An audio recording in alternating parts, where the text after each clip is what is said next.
Hello friends, মামাস kitchen and family ব্লগে সবাইকে স্বাগত। নমস্কার বন্ধুরা, আমি আজকে নতুন রান্না নিয়ে চলে এসেছি। দেখুন, পিঠে বানাবো। এখানে নিয়েছি চালের গুঁড়ো আর এই যে নারকলটা আমি ছাই করে নিয়েছি, আর দুধ আছে, আর আছে গুড়, পাটালি গুড়। দুধ পুলি বানাবো, আপনারা দেখতে থাকুন। আটাটা গরম জলে আমি মেখে নেবো প্রথমে।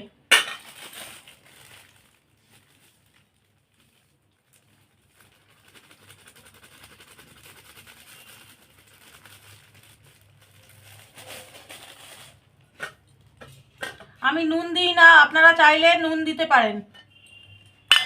গরম জলে মেখে নেব।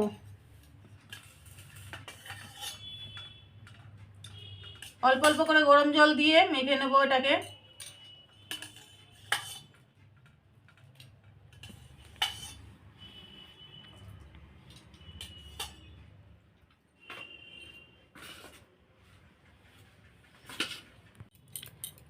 দেখুন, ভালো করে গোল করে নিচ্ছি লেচিগুলোকে, যাতে ফেটে না যায়। এবার একটু আটা হাত করে নিয়ে বাটির শেপে তৈরি করে নিচ্ছি।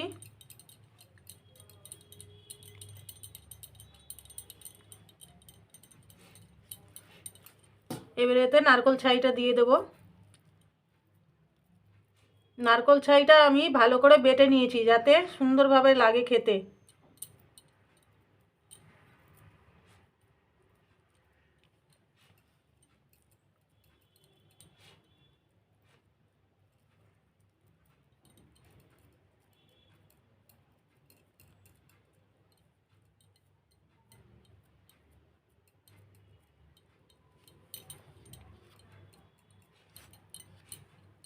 দেখুন, এইভাবে মুখগুলোকে আমি ভালো করে মুড়ে দিচ্ছি।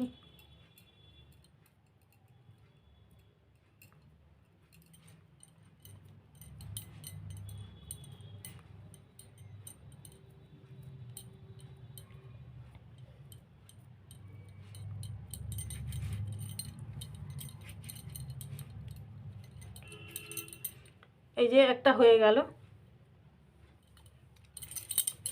আবার একটা এরকম করে আমি গোল করে নিচ্ছি হাতের সাহায্যে। এরকম করে আমি প্রত্যেকটা পিঠে তৈরি করে নেব।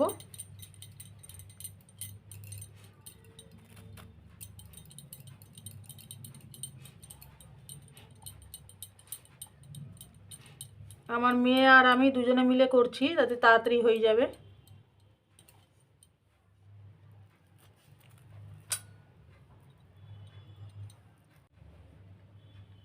দেখুন বন্ধুরা, সব কটা পিঠে তৈরি হয়ে গেছে। এবারে আমি এটা দুধে দেবো, আপনারা দেখতে থাকুন। চলুন।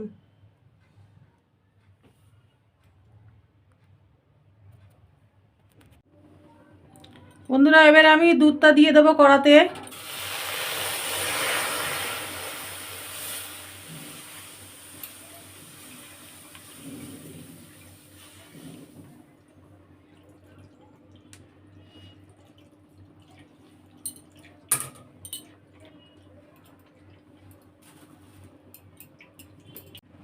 দুধ ফুটে গেছে, এবার আমি গুড় দিয়ে দেবো।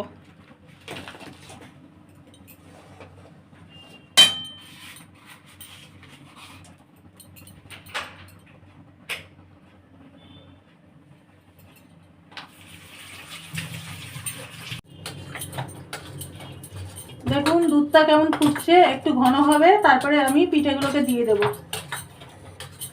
5-7 মিনিট ঘন হলেই দিয়ে দেব।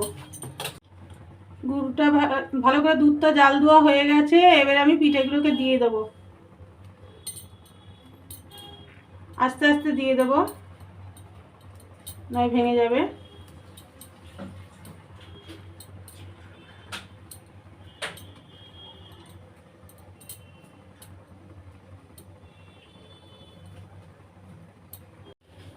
ভালো করে একটু ফুটে যাক, তারপরে নামাবো।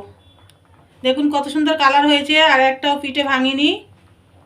কত সুন্দর সুন্দর হয়েছে, খেতেও খুব ভালো লাগবে নতুন গুড়ের।